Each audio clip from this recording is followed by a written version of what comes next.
you glorious gamers out there. Welcome to the PlayersToo Podcast, the video game podcast for gamers like you, by gamers like you.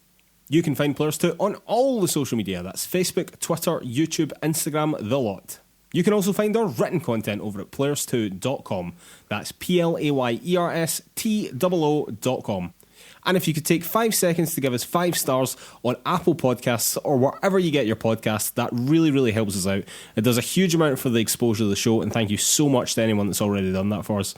While you're over there, if you could leave us a little review as well. Again, it all just goes to help us out, and again, thank you so much to anyone that's already done that for us. You're an absolute legend to us. Alright, and on with the show. My name is Mark Henderson. With me, as always, Mr. Lewis Camley. How's it going, Lewis? Not too bad at all, Mark. Good to see you again. Still here in my lockdown cupboard. I guess this is just it from now on, right? We've got no sense of when I can come out of this cupboard. Nope. Although this week started to feel a little bit more normal, I think. Lockdown is sort of easing very slightly in Scotland, very slowly, very gently. And I think we both managed to get outside and see our parents this week, which was nice. Yeah, the first time in 10 weeks since I've seen mine anyway. It's been a hell of a long time, and being able to get outside for the first time in what we'll call relative safety with everyone being sensible was a good thing. It was a good thing. Definitely, yeah. But Lewis, what have you been playing this week? Well, Mark, I've just been playing more Chimera Squad. I did think that I would be able to finish it before we recorded this week, but the bloody Scottish sunshine meant that I spent most of the weekend kind of taking little walks out of doors, so I didn't get through quite as much of it as I wanted. I am basically 3/4 of the way through the third faction.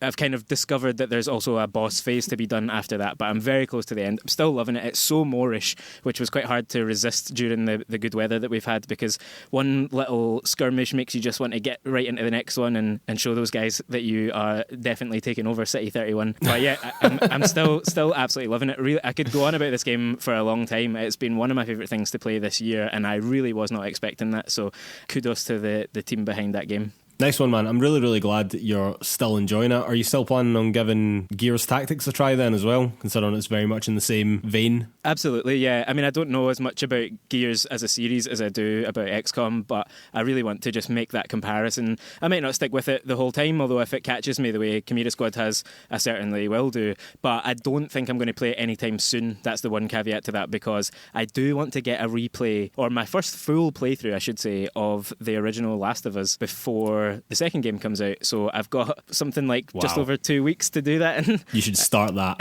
absolutely immediately. Yeah, absolutely immediately. I think this week, basically. Assure you 100% you will not regret it. No, I don't think I'm going to. No. Incredible game, and well worth playing again for anyone who's looking forward to the sequel. And what about you, Mark? What have you been playing this week? Well, I finally finished Final Fantasy VII. Way for me.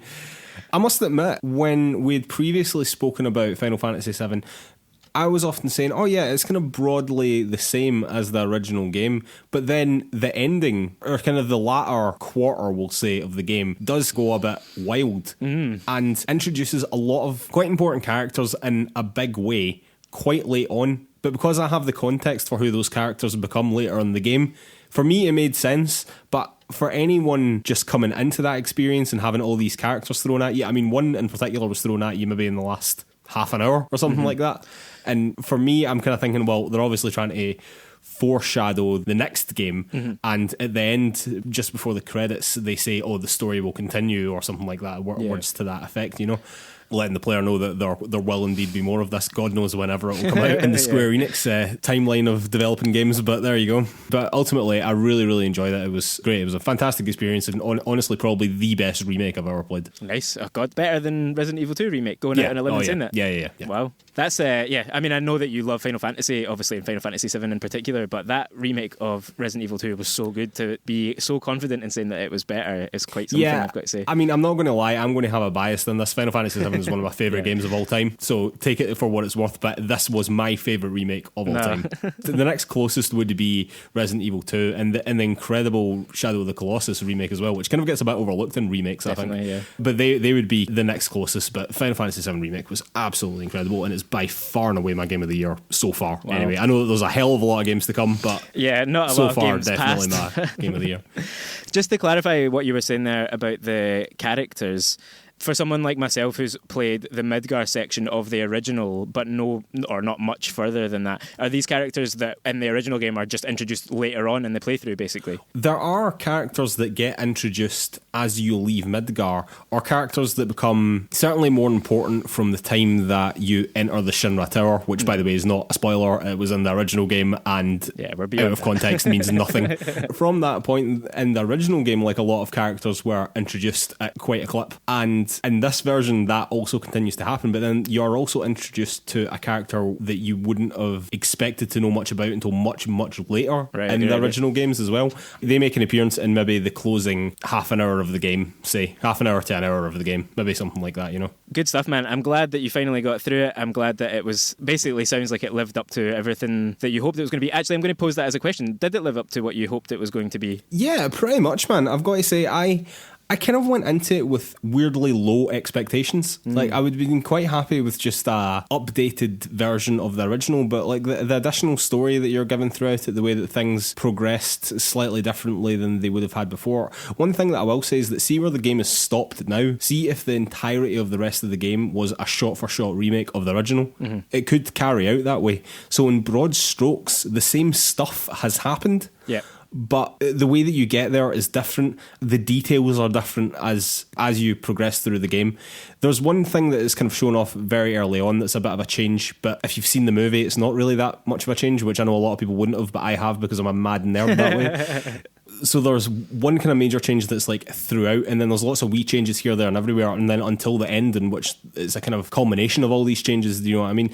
It still feels very much as if they're retelling the Final Fantasy VII story, though. I don't feel as if they're betraying the original in any capacity. It's just a slightly different journey you've went on to get to the same point, is probably the best that I can describe it. Well, I'll definitely get there eventually. It's fallen down my year a little bit, I suspect, but I definitely want to have at least played a bit of it before we kind of get to Game of the Year discussions later in the year. And I'd highly recommend that you do, man, because I feel that for Game of the Year discussions, it will be there in some capacity. If it's not there for absolute Game of the Year, which I think it very well might be, even in other gaming discussions in terms of like action games and things like that, it will definitely be involved in that. And it will be involved in the score, because the score is incredible. Absolutely incredible remake of the original score. Just mind-blowing. And if that doesn't win some awards for the score, I'm going to be furious. All right, Alice, I think it is time for the news. Alright, news item number 1 is basically about the PlayStation 5. However, this week a lot of stuff has come up round about the PlayStation 5 and PlayStation in general. So, unlike a normal news item for us, we are going to be covering this fairly extensively, I would say. And it all really started with PlayStation on the 29th of May, revealing that they had plans for a showcase on the 4th of June, which is less than a week later. However, since that announcement, the world has descended into chaos, by which I mean the BLM protests in America specifically has descended into chaos. This has prompted Sony to postpone that showcase until a more appropriate time, and they made this statement on Twitter. We have decided to postpone the PlayStation 5 event scheduled for June the 4th. While we understand gamers worldwide are excited to see PS5 games, we do not feel that right now is a time for celebration, and for now we want to stand back and allow more important voices to be heard. Elsewhere in the gaming world, EA have also postponed their Madden 21 celebrations. Activision have postponed the new Modern Warfare, Warzone and Call of Duty Mobile seasons. IGN of only a few hours ago have delayed the start of their Summer of Gaming event until June the 8th. And even more recently, CD Projekt Red has delayed their first Night City Wire until June the 25th. Now, obviously, this all has a lot to do with events happening in the world outside gaming, which are far more important than the events that are happening inside gaming. Absolutely. So, to me, this is actually a really, really stand-up move for everyone involved, really. We don't want things like the PlayStation 5 reveal to overtake the internet for a day. We should be focusing on far more important injustices that are currently happening in the world, you know? And at the same time, PlayStation do not want their fucking PlayStation 5 reveal to be associated with everything that's going on in the news just now. Do you know what I mean? This is a completely win-win situation all the way around. I really don't understand why anyone can complain about this. Is literally just waiting what is probably a couple of weeks at most for a reveal that isn't even a new product that you're going to get for months. Absolutely, Mark. I mean, that kind of nails it on the head. The idea that people are criticising Sony and other companies and even subsidiaries of Sony for this decision is laughable, in my opinion. They say it themselves, and other companies have said it similarly, that this is not an appropriate time, while, as you said, there are these rank injustices going on around the world, particularly in America, obviously, as we've all been watching over the last few days. It is the time to let those voices and those people have the platform. They need to speak. They need to make their voices heard. They need to be able to coordinate and do things.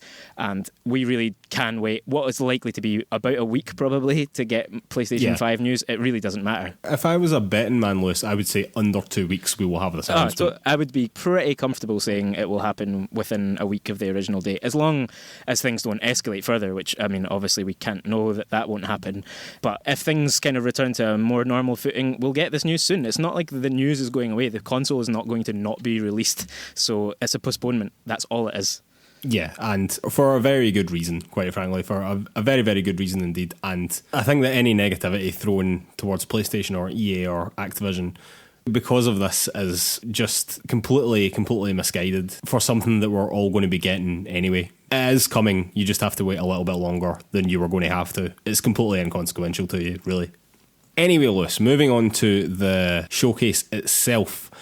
The biggest thing about this showcase was that it was supposed to be the first time that we were going to see the console proper. Do you think that they were going to show the console? The box itself, you mean? The actual box, yeah. I can't help but think that they have to, right? They basically have to at this point. I don't see what they would be holding it for, I guess is what I mean by that. If you're not going to show it now in relationship to a lot of games that you are showing off for it, I don't know when you're waiting for. What do you think? Well, my take is that they would have done this at E3, and this is effectively, or excuse me, they would have done this around the time of E3 because PlayStation weren't going to be there in the first place. So to me, this makes a lot of sense that they would have been doing it what would have been just before E3 started. So for me, it makes a lot of sense that they reveal the console, but to me, that's almost a given. Like, I'm almost sure in my mind that we are going to see that console, whatever it turns out to look like. What I'm actually more interested in is what games do you think that we're going to see? Well, that is the big question, obviously. I think, first of all, we have to see what their launch titles are. We have to see what the big first-party exclusives are going to be. And what do you think that's going to be at launch? Do you think it's going to be Horizon 2? That seems to be the wide speculation. It is the widespread speculation.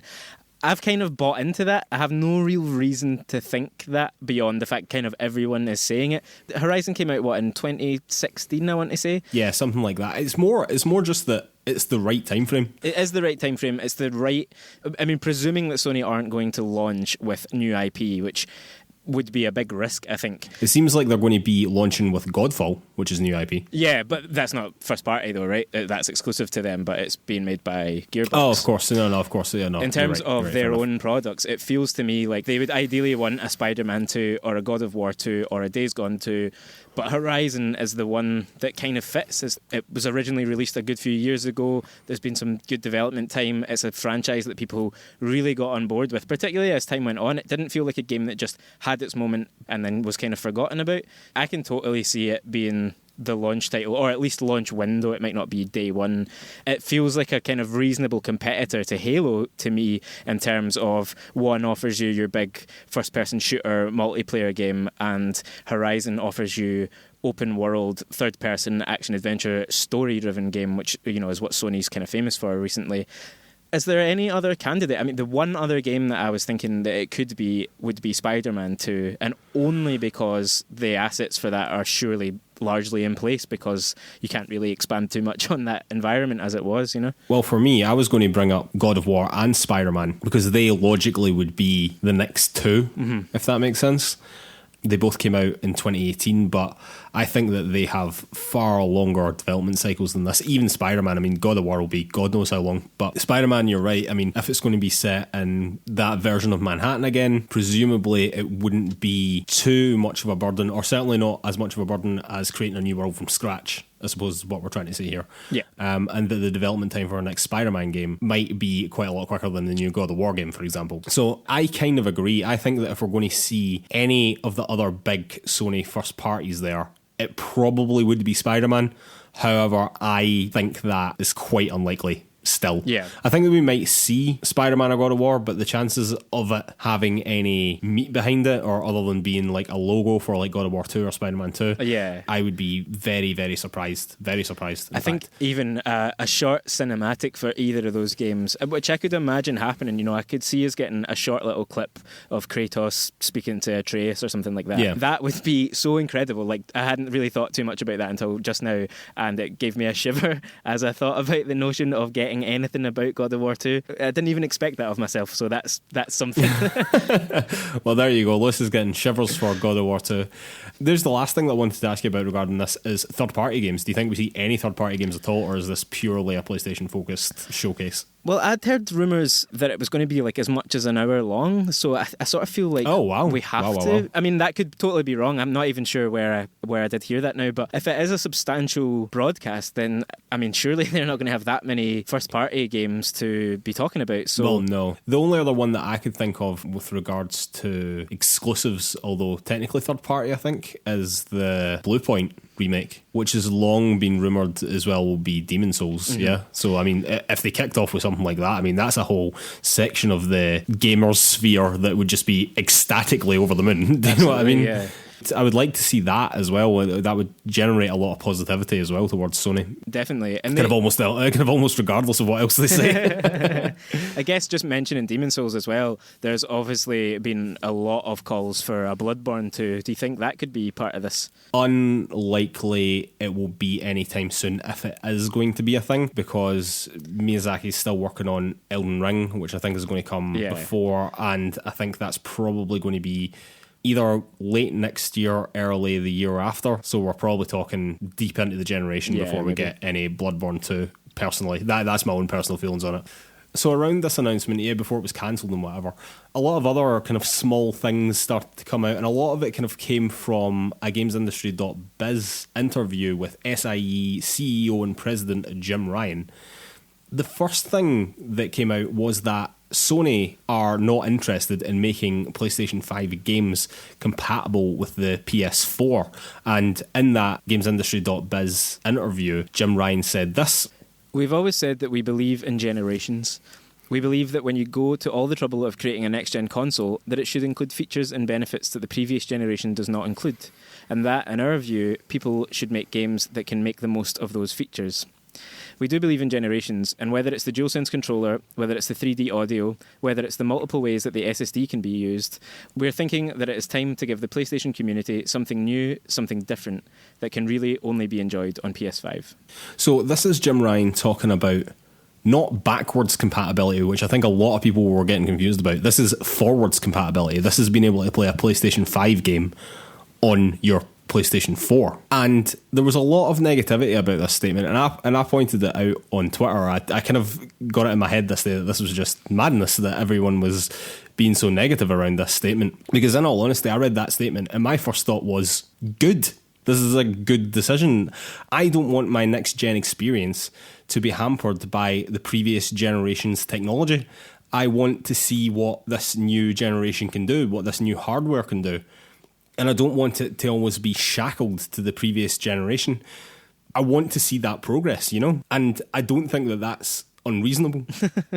It's not unreasonable at all. I don't think. I mean, I basically fully agree with that. What is the point of console generation iterations if the technology doesn't deliver anything new? Like it has to bring something new to the table. That is what this is saying, essentially, that PS5 games basically just won't be a PS4 version released, or certainly the discs aren't going to play on your old PS4, and why should they? That's never really been the case before anyway. I think this is all just to contrast what Xbox are saying and what they're saying about the Series X.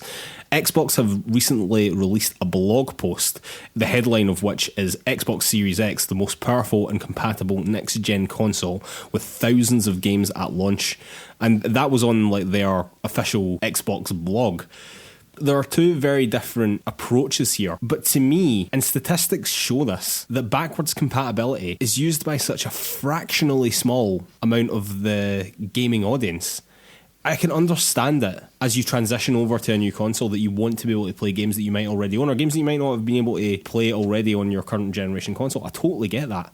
But with the level that Xbox are going into, with saying that they will be supporting the Xbox One with any Xbox Series X games that get released, first party at least, for up to 2 years, I'm thinking, God, that is so long not to see what the most powerful console in the world can do. Do you know what I mean? Yeah.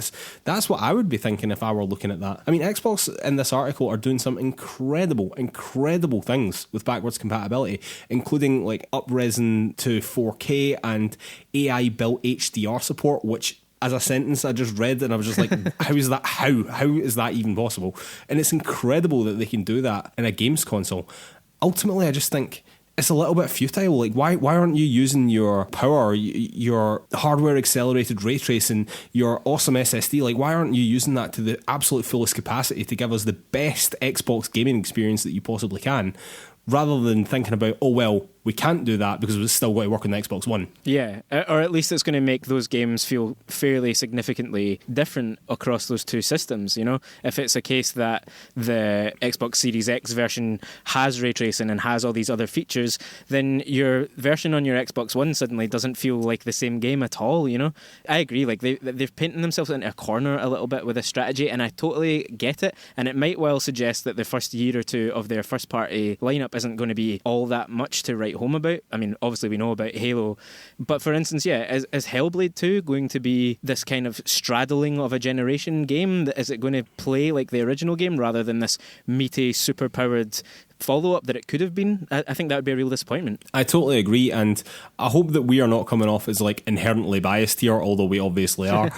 But to me, I mean, that is genuinely how I feel. If I would like to think that if the positions were switched here and we were talking about Xbox just now, and that Sony were going to be pushing all this backwards compatibility, I would just be thinking to myself, God, why are you putting so much effort into this? You know, that's honestly what I think that I would be feeling, because people seem to forget that the PlayStation 4 is now the second best selling console of all time and might take the number one spot one day. It wasn't backwards compatible when it launched. You couldn't play PS3 games on the PS4.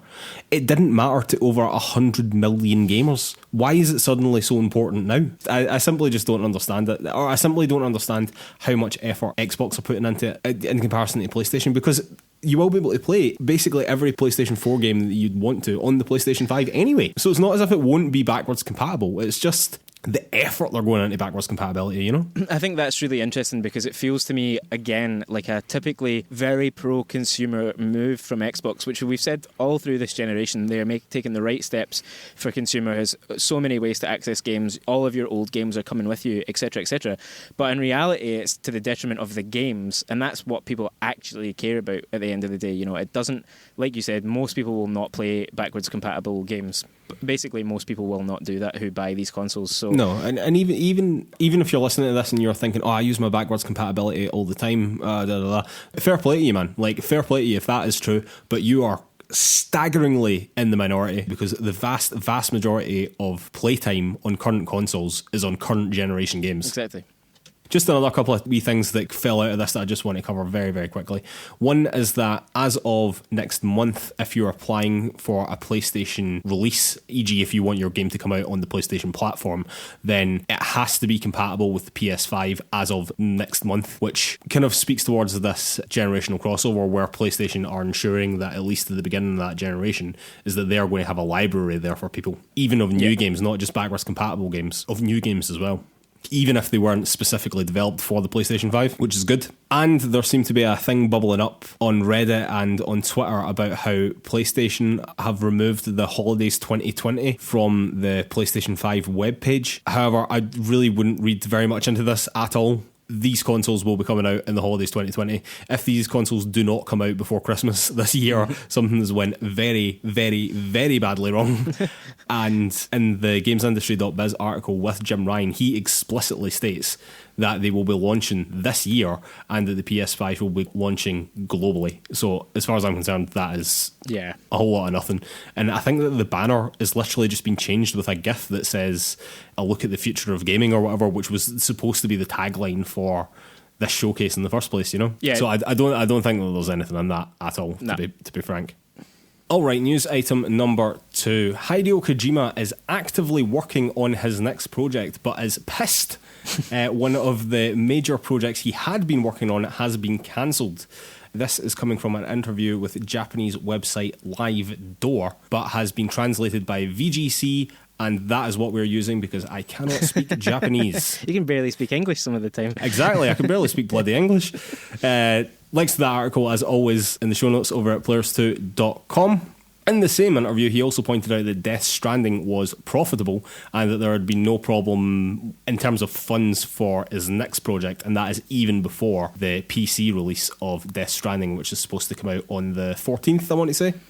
And Kojima, in the same interview, also refuted recent claims that he had been secretly working on the new Silent Hill game, and called that completely false. He's lying. Well, what I was going to say was, you thought, or you were kind of buying into the narrative that maybe Kojima and Silent Hill, maybe there was a kind of connection there. Do you still feel that way? I mean, I never very passionately believed it. I kind of got caught up in a lot of the rumours that were circling around. I still think, I still think it's possible. He's not going to say, yes, that rumour is true, because they might be about to announce it on this PlayStation showcase, you know? I don't massively in reality think that this is going to happen, but I still wouldn't be totally stunned if it did. We also know that Kojima has said that he wanted to work on multiple projects alongside his next big game. This included potentially movies, potentially anime. I think he was talking about manga as well at one point. Different forms of entertainment. What do you think of the fact that this was a, quotes, major project that was cancelled? And do you think it was a game, basically, I suppose is what I'm asking? I suppose I've just assumed that it was since hearing about it, but yeah, it hadn't crossed my mind that it could easily be a film project, basically, or a TV series or something. I went straight to games because it felt like there had been so much swirling around, basically since Death Stranding came out, of what he was going to do next and the various things he was looking at doing, you know? Well, yeah, I mean, there was a huge amount of focus by him on horror immediately following Death Stranding. You know what I mean? That's why I think a lot of the ties with Silent Hill started swirling. But I hope that game hasn't been cancelled, because if Hideo Kojima is going to do a horror game and it's going to be anything like PT, then I am 100% on board, you know what I mean? So I just hope it's not that's been cancelled, you know?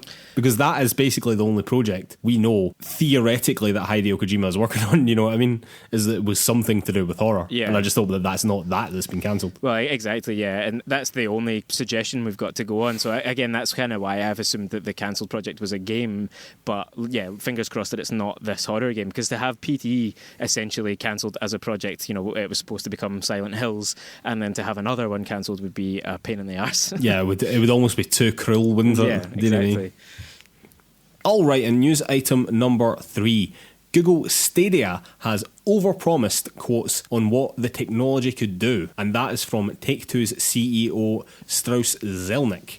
Now, Take-Two, for those of you that don't know, is the third biggest game publisher in the world after only Activision Blizzard and EA, and Rockstar and 2K are subsidiaries of Take-Two. So hopefully that gives you an idea of just how big Take-Two are if you didn't quite realise.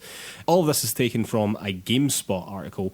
Again, links to that article will be over in the show notes at PlayersToo.com. He also apparently suggested that Take-Two didn't have any imminent plans for Stadia, and that Stadia wasn't the, quotes, game changer it was made out to be. He made this statement over on GameSpot. Anytime you broaden distribution, you potentially broaden your audience, which is why we supported the release of Stadia with 3 titles initially, and will continue to support high-quality streaming services as long as the business model makes sense. Over time, I believe streaming will work. The belief that streaming was going to be transformative was based on a view that there were loads of people who really had an interest in interactive entertainment, really wanted to pay for it, but just didn't want to have a console. I'm not sure that turned out to be the case. That did not turn out to be the case, and I'm not sure that was ever true. It was never the case. That was never the case. I don't understand where he's getting that from. It should be worth pointing out as well is that Zelnick has previously spoken about how much he believes in the streaming future. However, he apparently now does not believe that Google Stadia is part of that.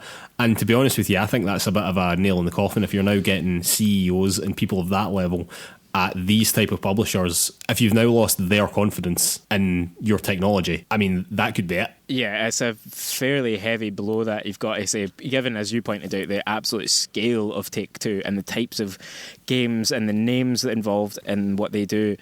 It's not good for Stadia that people are saying this. It's important to say, though, like, you posted that on our social media, and every time we mention Stadia, people come out defending it and saying it's well worth giving a go.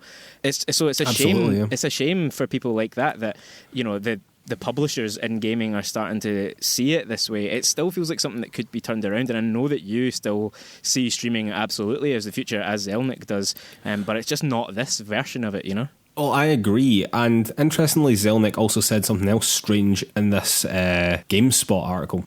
And it was that he seemed to be making this very clear distinction that streaming and a subscription model are two very different things, and that either you can have a subscription and no streaming like Games Pass, or you can have streaming but no subscription like Stadia. But what I believe the future of gaming is a harmony of those two things. And the first company that can crack that in a way that is both profitable for them and also good for the consumer, they will win streaming. They will win video game streaming in the way that Netflix cracked it with streaming television and streaming movies. The first person to do it here, whether that's someone who's already within the industry or someone like Google or whoever that comes in and changes everything, but the first person to crack that will change everything, and I still very much believe that. It's just that no one's done that yet. Yeah, I totally agree. Bringing those two things together is the key to it.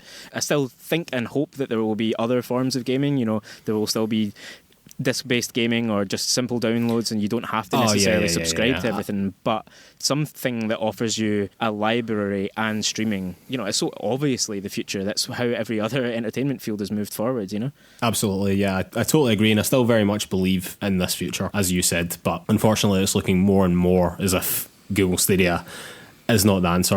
And the people who responded to me on Twitter when I tweeted about this were saying, look, this technology works for me, and I'm sure it probably does work for them. Absolutely, like I'm not trying to say that anyone who's reaching out to us is lying about this, but I think that they just happen to be very much in the minority. Like, they very much happen to have good internet connections. They probably have pretty good PCs anyway, whereas people that are trying to get it to work on like a phone, how good a connection do you need to have, really? Because in Glasgow here, I mean, we have alright internet connections, but they're nothing more than that. In the UK in general's internet speeds are just dire compared to other first world countries. But I still don't feel massively confident that it would work effortlessly on the equipment that I have. But the main reason that I'm put off even trying it is just that there is nothing there that I want to play. Yeah, it's as simple as that. And that for me is the nail in the coffin. Until they start getting games the gamers want to play, they're not going to recover from this, and if anything, it will just be a slow, painful death. Totally. Alright, finishing off as we always do with a couple of shout outs. Shout out number 1, it's the first podcast of the month, which means free games. We love free games here. And on PlayStation Plus, currently you can get Call of Duty World War II for free and Star Wars Battlefront 2. And on your Xbox Games with Gold, you can get Shantae and the Pirate's Curse. Shantae is a fantastic name for a character in a video game.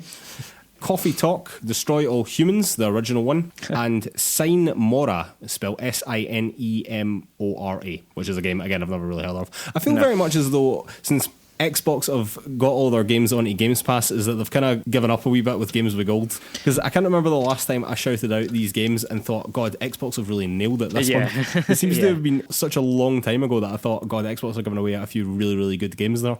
It just all seems to be kind of tat now. Yeah, it makes sense. Like, they ought to just fold the two things together, basically. They really should. They really. I'm stunned that they've not done that already, actually.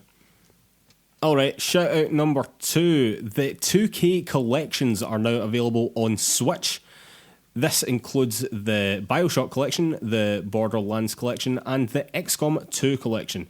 I think XCOM will be particularly awesome on Switch, personally. I think it is a perfect game for that. I'd agree with that, yeah. I think all three of these franchises coming to the Switch is only good for the console, but yeah, XCOM feels particularly suited to that transition between handheld and docked play more so than the other two, although 3 amazing franchises, so good stuff. Yeah, no, absolutely. Definitely good that they're all on Switch. I just hope that those ports can hold together, you know, running on the Switch hardware, but from what I've read, they've been received positively, so good stuff. Alright, shout out number 3. The indie game Liberated came out. This was a noir comic book looking game set in a dystopian future. It was all done in black and white, and the actual gameplay saw you going from panel to panel on a comic book. Unfortunately, it doesn't seem to have done it very well with critics at all, and it's currently sitting at a 60 on Metacritic, which is usually lower than I would even consider playing a game. However, last year during Steam's Summer of Gaming, or whatever it was that they were calling it at the time, where they'd done a whole bunch of demos, this was received hugely positively by fans and stuff like that. I still think that it looks quite interesting. I think that it has a lot of interesting ideas. A lot of the reviews that I read said it had interesting ideas. However, I just don't think that they were very well executed, and I think that the gameplay came secondary to what they were trying to do visually and with the story, which isn't always a bad thing, but when it encumbers your progress and makes it difficult to play, then we're talking about, well, maybe that was a bit of a mistake. But I mean, I am still genuinely interested in playing it. Don't be a slave to that Metacritic. If this comes up cheap, I'm going to play it. Nice one. Good. Yeah, absolutely. Don't be a slave to it. Try things out if you fancy it. You know, that's the key. All right, and shout out number 4, the first expansion for Pokemon Sword and Shield, called the Isle of Armor, will be released on June the 17th. Nintendo released a little trailer along with announcing the release date. Again, we'll put a link over in the show notes at PlayersToo.com. This will be a whole new area, new Pokemon. There seems to be a big emphasis on bringing a lot of the legendary Pokemon back and being able to fight them and whatever. New moves and, crucially, new story as well. So basically, more Pokemon. If you want more Pokemon, it is going to be there for you, and it's going to be there for you pretty bloody soon. So be excited, Pokemon fans. Do you think you'll ever get back to it? Yeah, man, yeah, definitely. I'll definitely finish it. I'm most of the way through, to be honest with you. I've just been distracted by other things. I used to get trains quite a lot, and I used to get buses quite a lot, where I used to use my Switch a lot on the go. But since COVID-19, that has all went down the pan. So I actually play my Switch significantly less often than I used to. Me too, at the moment, to be fair. I will definitely be getting back to it. I mean, 100%, I'm definitely going to finish it. Whether or not I get the DLC is a different question entirely, but I'll definitely finish the main campaign, without a doubt. And with that, Lewis, I think it's time for a beer, and we'll be back with Topic of the Week. And we are back with Topic of the Week. Topic of the Week this week is our play-along of Thomas Was Alone. This is an indie puzzle platformer created by Mike Bithell and narrated by Danny Wallace. Danny Wallace is a British comedian who you will have probably seen on the telly but will not know his name. He was also in Assassin's Creed, I believe. Oh, was he? I know that he was the guy that wrote the book Yes Man that the Jim Carrey film was based off of. Yeah, he actually went around for a year saying yes to everything. That's right, yeah. But he was in the original Assassin's Creed. He was one of the modern day people in the original Assassin's Creed games. Oh, well. Yeah. Well, there you go. Anyway, Thomas Was Alone sees you take control of a variety of rectangles. And mechanically, all you're trying to do with these rectangles is get them to their finishing portal, which is just an area on the screen that they have to be standing. And generally speaking, you have to make all the rectangles work together to get to those points in the map. Each rectangle is kind of differently proportioned and has different properties. Some of them can jump really far, there's one that can float, and the rest of them can't float in water. But then their proportions are all different as well. So, for example, the one that can jump really far is really tall, so it's actually quite difficult for the other blocks to navigate around him. And I say him because all these rectangles have a name, including the little red one, which is Thomas.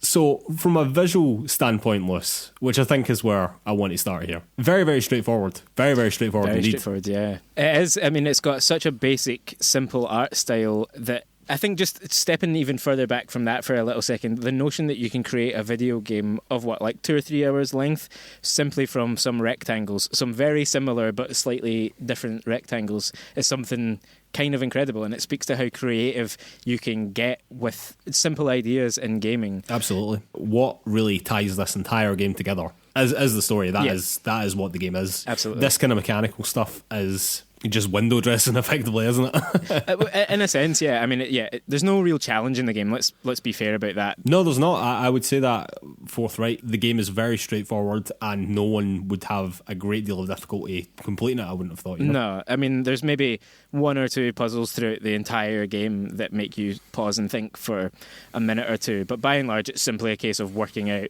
quickly how to get the various rectangles to their portals, and then the bulk of the time is simply the mechanics of doing it. I did find certain elements of the controls like a little irritating at times, I've got to say. For instance, I will admit this. I thought that switching between the characters was a little bit clunky. Yeah, absolutely. Like, it basically goes by the order in which they're displayed as coloured blocks on the bottom right-hand side of the screen, but it feels like it should move much more intuitively. You basically move between characters using the L and R triggers. We both played on PlayStation, I believe. Did you played it on PlayStation as well, right? No, I played it on Steam actually, but I played with a PlayStation controller, so it's a distinction without a difference. Yeah, so you navigate between the characters with those triggers, but it often feels like you think it should move to one that it doesn't, and it is your own fault, I suppose, but it just never, it feels kind of messy at times. As I said, it feels clunky, it feels messy. In terms of mechanics, that's one of the things that I found most off-putting, is because sometimes you have to flick between the characters quite often, and if you're cycling through them, sometimes there's can be quite a number of them on screen at one time, so cycling through them and then cycling all the way back and then cycling to the one that you get the right one, it just never felt, as you said, very intuitive. And then on top of that, the one other aspect of the mechanics that bothered me was just how unresponsive jump could be at certain points, which is so crucial to what the game is. Obviously, it's a platformer. It's like platforming 101. It's very simply move these shapes across these platforms to their destination. And so often when you press X, nothing happens and you slide off and you have to do it again and again. And I found that, I mean, I give it a lot of leeway because it's obviously a game that started being developed, like 9 years ago, something like that. It came out originally in like 2012, so this was way on like the previous generation of consoles, you know. I totally agree with the jumps. Do you know what this game would have benefited from massively is Celeste's coyote time. When you just fall off the edge of a block, then you can still jump, you know. Nice wee touches like that would have made the game feel a lot better. And to be honest with you, that's almost where I found the challenge to a certain extent, was to try and execute those jumps correctly. And I find that if you made it maybe a wee bit looser and so that you did have a bit of that coyote time and whatever on Celeste, and although that might have made it feel a lot better, it might have been even easier than it is. Not that that's necessarily a problem for me, because as we're about to come on to, for me, this game is 90% story and very, very small percentage of it is actually about the mechanics of the game, you know. But I do actually completely agree with both those points. I actually think that cycling through the characters was never intuitive, never really felt great. And the jumping off platforms, for some reason, you could easily misjudge, and quite often you just simply didn't jump and just fell off a platform. Yeah, that's it. It's both the not jumping when you tell it to, and also the slipping off the edge of the platform that you land on, which you're totally right. Like, those bring challenge, particularly the second of those, the falling off of platforms that you land on. A platformer that doesn't occasionally do that isn't a very good platformer. But for a short game that is pretty easy in terms of its puzzles, to be frustrated by its central mechanic too often is a little disappointing. But overall, it should be said, like, it's a fun game to play. Like, there's plenty, again, not challenge within the levels, but, you know, working out exactly what you need to do or what order you need to do things, or, as you pointed out, having to move certain characters out of the way, and sometimes you'd find that you'd taken one character all the way to the end of the level and then realise, oh shit, I actually need them right at the start to get this other person over, and you kind of have to work backwards. Those moments are great. So I don't want to be too down on it gameplay wise, because it's a simple game basically, and it has a couple of flaws, but nothing game breaking or particularly problematic, you know. A simple game with a couple of flaws, I think that's pretty much right. But for me, it was an absolute delight to play, quite frankly. Yeah. And I think that Danny Wallace, who's a comedian and actor that I'd never really found myself gravitating towards his work, I thought he was fabulous. I thought he was absolutely great. How did you feel about the narration? Because obviously none of these characters speak, and the only voice that you hear throughout the whole thing is the narrator, is Danny Wallace. Well, that for me is a tricky question, because I really enjoyed the story, and I enjoyed the writing of that story. Can I just say, I was going to come on to the writing, but since you brought it up, and I'm glad that you've said that, because you are 1,000 times more a writer than I will ever be, but I quite genuinely thought this was some of the best writing in a video game I might ever have seen, for something so incredibly simple. You know? That's the thing to always bear in mind with it. It's the simplicity that underpins the game. So It's a fairly simple story, but the two things married up, the way that the story and the writing of that story can draw something much more profound out of what is essentially, I mean, it could be barely more than Pong in a sense, right? It's just like coloured shapes moving across the screen, but the story takes that, turns it, simply by naming things and giving them a little bit of personality, transforms it. Just to finish on the actual narration part though, I did find at times that Danny Wallace's like actual performance was just kind of grating, and it's totally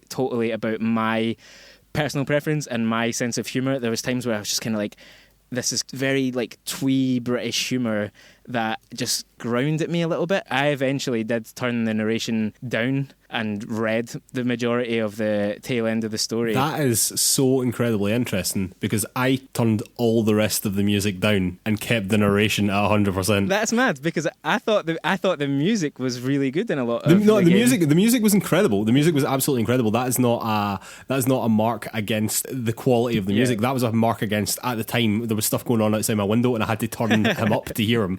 But it's interesting that you should say that it was very twee English humour, because Mike Bithell wrote the script with Wallace in mind, who is a bit like that anyway, but also like Douglas Adams. And see, if you know that, you can hear it every single time. Like, it is so Hitchhiker's Guide to the Galaxy sometimes. It is unbelievable. I hadn't put that together at all, but now that you said it, you're totally right. That's exactly what it's going for. It's that vibe altogether, yeah. And that just, it doesn't totally work for me, I guess. But I mean, Danny Wallace won a BAFTA for his performance in this game. Obviously, people enjoy it, so it's definitely a comment about my own taste rather than the game itself. And anyone who might feel like they would feel similarly to me, the story is still worth it. I think that's important to say as well. Good. I'm very glad that you've said that, and I'm very glad that whether or not you like that type of delivery of those lines or his performance or whatever it happened to be, I'm glad that didn't detract from like the overall story, do you know what I mean? Which I do think is amazing, like, amazing for what it is. So the story, just getting into it. You are a bunch of rectangles. You play as a bunch of rectangles. They all have different names. The red one's Thomas. He initially was alone, and then he found a lot of other people. Thomas was actually alone for a very small period of this game called Thomas Was Alone.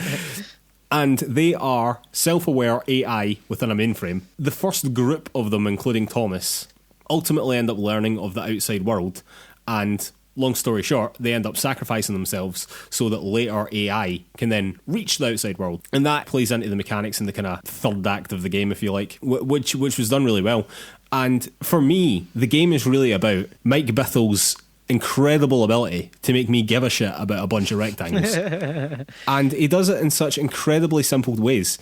He names all the rectangles and he gives them like a tiny little story arc. Like Thomas's story arc was he was alone. That was one of the first things. No, that was the first thing that he talked about, because that's what the narrator said, is that the first thing that Thomas noticed when he became sentient was that he was alone. He then found other friends and he was happy. And then there was another orange square called Chris, who was a cynical little bitch boy, and then ended up finding love. And the person that he found love with was a flat rectangle called Laura, who thought that everyone used her, and in her mechanics in the game, she's used as like a trampoline, basically, for the other characters, and then left her. But in actual fact, it turns out in the story that they weren't leaving her. It was the mainframe trying to fix itself and was deleting sentient AIs and things like that. But they all have like a little arc. Even like John, who was just supposed to be the big, tall one that could jump very far. Yeah, the show-off, basically. The show-off, yeah, exactly. Even his arc, eventually he was beat by another square that could double jump and could jump further than him, and he was eventually humbled and just wanted to help his friends out effectively. And all of these characters end up sacrificing themselves so that they can control the environment within the mainframe. They can become architects, and they are then referred to as like the original architects of the game, that then allow a second set of characters ultimately to leave the machine and become sentient out in the real world. And that is the story of the game, and it's all about a bunch of fucking rectangles. It's mad. And I don't know, like, I thought that the writing was so incredibly done, and there's all these little headlines that kind of come up throughout the game, little quotes from people that just give everything just a wee bit of context, like just enough context for you to like really care about it. Mm-hmm. Despite the whole game is only 3 hours, which is remarkable to think about, considering how much you care when all the original characters sacrifice themselves effectively.